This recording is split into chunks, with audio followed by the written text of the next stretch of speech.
नमस्कार सर्व शिक्षक बंधू आणि भगिनींनो, तसेच भावी शिक्षकांनो.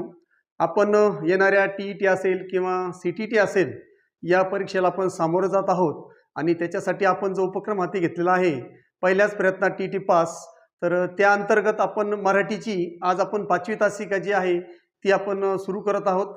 यापूर्वी आपण विकारी शब्द जे आहेत, शब्दाच्या जातीमधले नाम, सर्वनाम, त्यानंतर विशेषण आणि क्रियापद यांच्यासह त्यांचे प्रकार आणि त्यांचे उदाहरणासह उदाहरण देखील आपण बघितलेले आहेत. आज आपण जे काही आपले अविकारी शब्द आहेत, कारण आपण शिकलो की शब्दाच्या जाती 8 आहेत, त्यामध्ये 4 विकारी आहेत, नाम, सर्वनाम, विशेषण, क्रियापद हे आपण शिकलेलो आहोत. आणि आज आपण अविकारी शब्द जे आहेत आपले अविकारी शब्द, ज्यामध्ये आपण आज क्रिया, विशेषण, अव्यय. आता तुम्ही म्हणाल की या ठिकाणी विकारी आणि अविकारी, तर विकारी म्हणजे काय, तर ज्या शब्दांवर लिंग असेल किंवा वचन असेल किंवा विभक्ती असेल यांचा परिणाम होतो, त्यांच्यामध्ये बदल होतो, त्यांना आपण विकारी म्हणतो, ते आपण शिकलेलो आहोत. आणि आज आपण अविकारी शब्दांना सुरुवात करत आहोत, जे की 4 आहेत. त्यामध्ये पहिलं आहे क्रिया, विशेषण, अव्यय. तर क्रिया, विशेषण, अव्यय जे आहे तर ते आपण सुरुवात करत आहोत.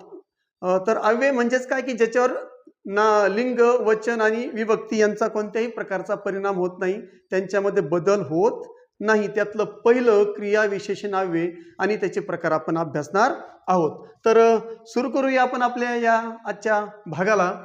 तर वाक्यातील क्रियापदाबद्दल विशेष माहिती सांगणारे जे काही शब्द असतात, म्हणजेच काय, एक वाक्य आहे आणि वाक्यामध्ये जे क्रियापद आहे त्या क्रियापदाबद्दल जास्तीची माहिती, विशेष माहिती, अधिकची माहिती सांगणारे जे काही शब्द असतात त्यांना म्हणतात क्रिया, विशेषण, अव्यय. अव्यय म्हणजेच काय, ज्याच्यामध्ये कोणत्याही प्रकारचा बदल होत नाही, त्याला अव्यय असं म्हटलं जातं. तर या ठिकाणी मी सांगितल्याप्रमाणे हे एक प्रकारचे अविकारी शब्द असतात, ज्यांच्यावर कशाचाही परिणाम होत नाही, त्यामुळे त्यांच्यामध्ये बदल होत नाही.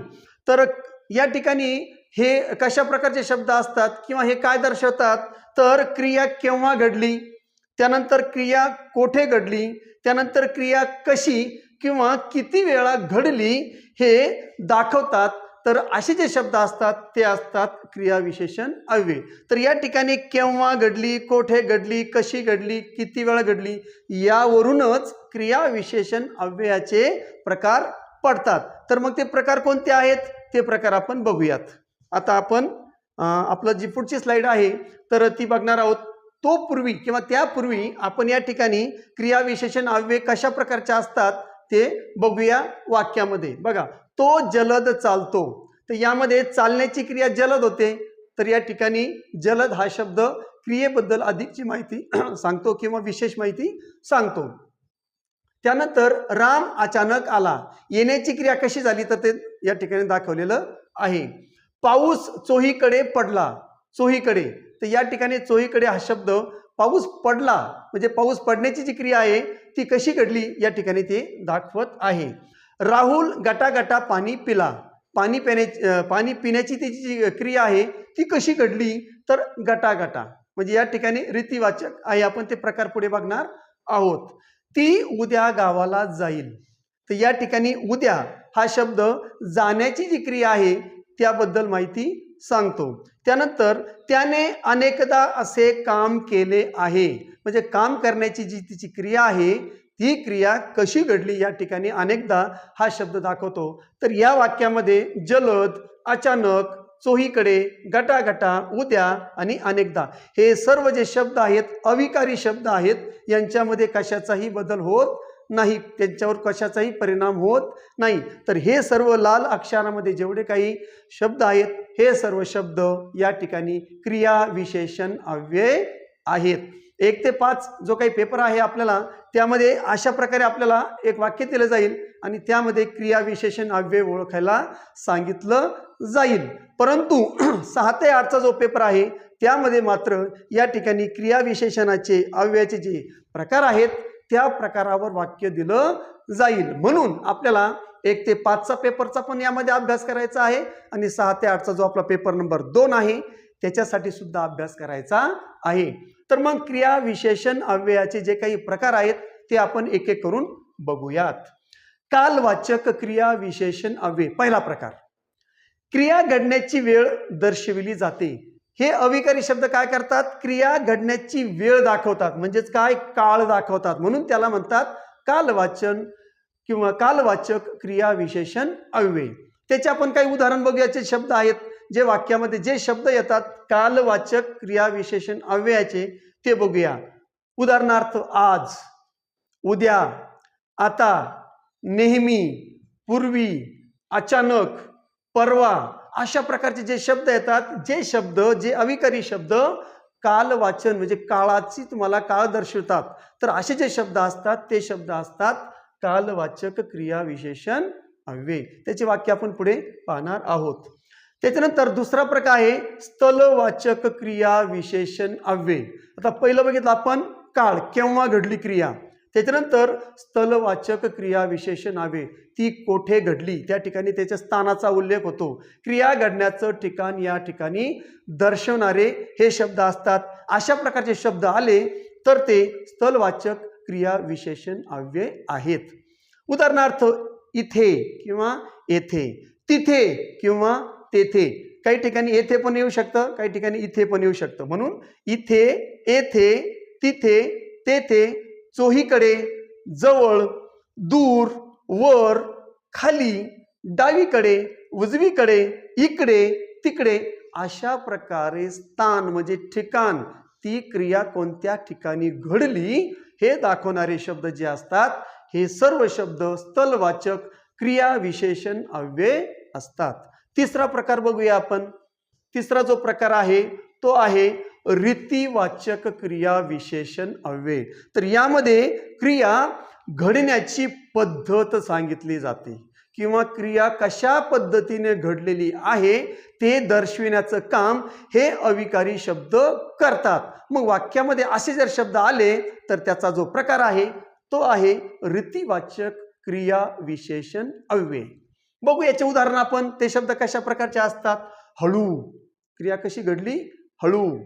जलद, पटपट, पटापट, झटपट, गटागट किंवा गटागटा.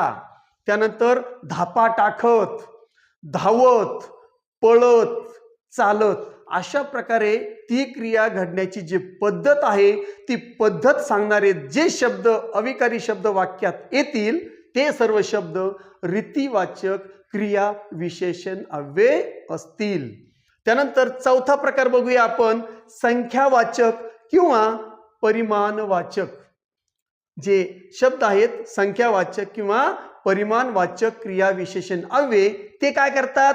क्रिया किती वेळा घडली, क्रिया किती वेळा घडली किंवा किती प्रमाणात घडली हे दाखवण्याचं जे काम करतात ते शब्द, ते अविकारी शब्द संख्यावाचक किंवा परिमाणवाचक क्रिया विशेषण अव्यय असतात. आता मग हे कोणकोणते उदाहरण बघूया आपण. तर या ठिकाणी एकदा, दोनदा, दुप्पट, तिप्पट, अनेकदा, किंचित, जरा, खूप, पहिल्यांदा, दुसऱ्यांदा, तिसऱ्यांदा, बऱ्याचदा, बऱ्याच वेळा. अशा प्रकारे क्रिया किती वेळा घडली आणि किंवा किती प्रमाणात घडली हे दाखवणारे जे शब्द असतात यांना एकतर संख्यावाचक क्रिया विशेषण अव्यय किंवा परिमाणवाचक क्रिया विशेषण अव्यय असं म्हटलं जातं. पुढचा प्रकार बघूया आपण.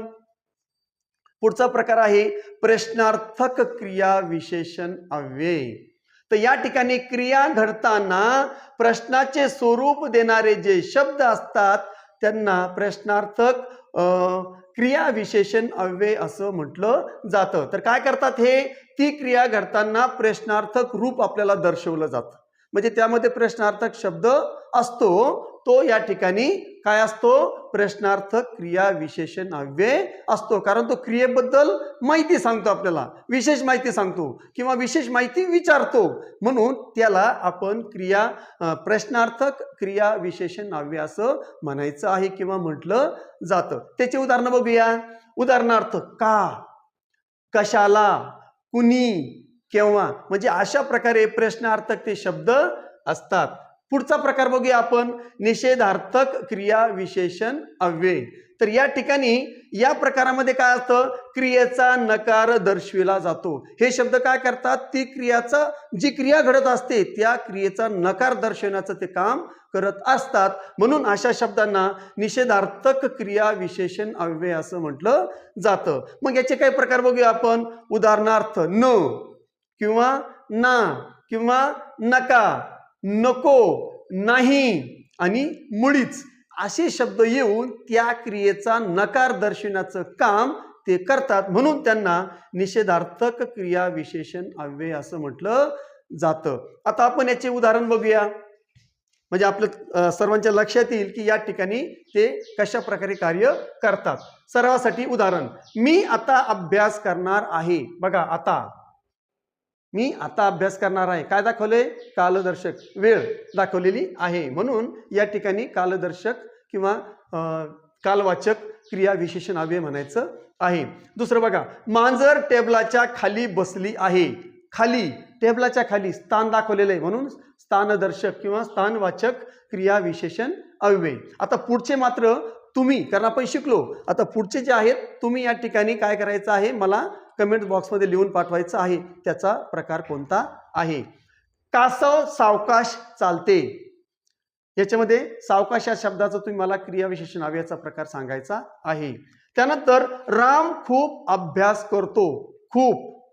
त्याच्यानंतर तू का रडत आहेस. बघा, प्रश्नाचं स्वरूप आपण शिकलोय. त्यानंतर असे नका करू, नकार दर्शवलेला, असे नका करू, करण्यासाठी नकार दाखवलेला आहे. तर या ठिकाणी आपण हे 6 वाक्य बघितले. आता पुढे आणखी 6 वाक्य बघूया. हे सुद्धा सरावासाठी आहेत. हे पण तुम्हालाच ओळखायचे आहे, कारण आपण त्याचे जे काही 6च्या 6 प्रकार आहेत ते आपण अभ्यासलेले आहेत. तो परवा गावाला गेला. परवा, बघा वेळ दाखवलेली आहे. मुले बाहेर खेळत आहे. बाहेर स्थान दाखवलेलं आहे. तू मुद्दाम ग्लास पाडलास. त्याच्यानंतर तो थोडा थांबला. थोडा, कमी, जास्त, एकदा, दोनदा. ओके. तू कोठे चालला आहेस, प्रश्न निर्माण केला आहे. आणि शेवटचं, मी मुळीच अभ्यास केला नाही. अशा प्रकारे या ठिकाणी केला नाही नकार दर्शवलेला आहे. तर या ठिकाणी हे आपण 12 वाक्य घेतलेली आहेत. मला असं वाटतं की या ठिकाणी क्रियाविशेषण जे अव्यय आहेत ते आपण अभ्यासलेले आहेत आणि नक्कीच मला खात्री आहे की तुम्हाला हे 6चे 6 प्रकार आणि ते कशा प्रकारे ओळखायचे आणि त्याचा जो काही प्रकार आहे उपप्रकार तो सुद्धा तुम्हाला ओळखता आला पाहिजे. आशा करतो तुम्हाला हे सर्व व्यवस्थित समजलं असेल क्रियाविशेषण अव्यय म्हणजे काय. तर व्हिडिओ जर आवडला असेल तर या ठिकाणी नक्की लाईक करा, आपल्या मित्रांना सुद्धा शेअर करा आणि कमेंट बॉक्समध्ये मी जो काही अभ्यास सांगितलेला आहे तो अभ्यास मात्र मला करून तुम्ही पाठवायचा आहे, जेणेकरून तुम्ही खरंच या ठिकाणी मन लावून हा व्हिडिओ बघितला किंवा ही तासिका अभ्यासली असं मी समजेल. पुन्हा आपण पुढच्या तासिकेला भेटणार आहोत. पुढचा जो अविकारी शब्द आहे शब्दयोगी अव्यय तो आपण अभ्यासणार आहोत. जे काही अविकारी शब्द आहेत ते आपण सुरू केलेले आहेत, परंतु यापूर्वी जे 4 तासिका आपले झालेले आहेत विकारी शब्दाच्या, त्या सर्व विकारी शब्दाच्या लिंक आजच्या या व्हिडिओच्या डिस्क्रिप्शनमध्ये मी टाकलेल्या आहेत. तेवढ्या तुम्ही बघून घेऊ शकता. ज्यांनी व्हिडिओ बघितला नसेल त्यांना पुन्हा त्या ठिकाणी विकारी शब्द अभ्यासायला मिळेल. तर पुन्हा आपण भेटूया. तोपर्यंत जय हिंद, जय महाराष्ट्र.